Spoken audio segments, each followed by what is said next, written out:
এখন 90% মানুষেরই আমার কাছে প্রশ্ন হলো আমি এখনও কেন বেবি নিইনি, বিয়ে তো 3 বছর হয়ে গেল, এবার একটা বেবি হওয়া দরকার। তো প্রথমেই বলি, আমি আমার হাজব্যান্ডের জবের সূত্রে বাইরে থাকি, তো বাড়িতে খুব একটা যাতায়াত হয় না, 3-4 মাস অন্তর যাতায়াত করি। তো বিয়ের পর 1 বছর আমি বাড়িতেই ছিলাম, তারপরে এখানে চলে এসেছিলাম। তো এখানে কিছুদিন থাকার পর তখন আমার গ্র্যাজুয়েশন চলছিল, 3rd ইয়ার। তো পরীক্ষার আগে 3 মাস করে যেয়ে থেকে আসতাম। তো 3rd ইয়ারের 2টো এক্সাম বাকি ছিল, তো 3 মাস আগে থেকে যেয়ে বাড়িতে থেকে আসতাম।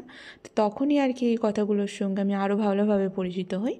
তো কেন আমি বেবি নিইনি, তো অনেকে ডাইরেক্টই বলেছেন, তো অনেকে আবার কারোর মুখ থেকেও আমরা আবার শোনা, হ্যাঁ কিছু মানুষ আছেন তারা আমাদের ভালো চান বলেই কথাগুলো বলে থাকেন। আর বাদবাকি কিছু মানুষ আছেন তাদের কাজই হচ্ছে লোককে এই ধরনের জ্ঞান দেওয়া। এই সমস্ত জ্ঞান না দিলে তাদের হচ্ছে বিপি বেড়ে যায়, তো রাতে তাদের ঘুম আসে না। তো তাদের উদ্দেশ্যেই কথাটা বলছি।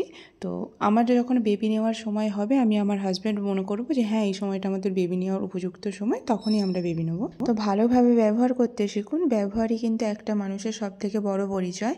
তো খারাপ ব্যবহার কেউ কোনোদিন কারোর মনেও রাখে না। তো এইটুকুই আমার বলার ছিল। তো সবাই ভালো থাকবে। তো চলো, এখানেই আমি ভিডিওটা শেষ করলাম।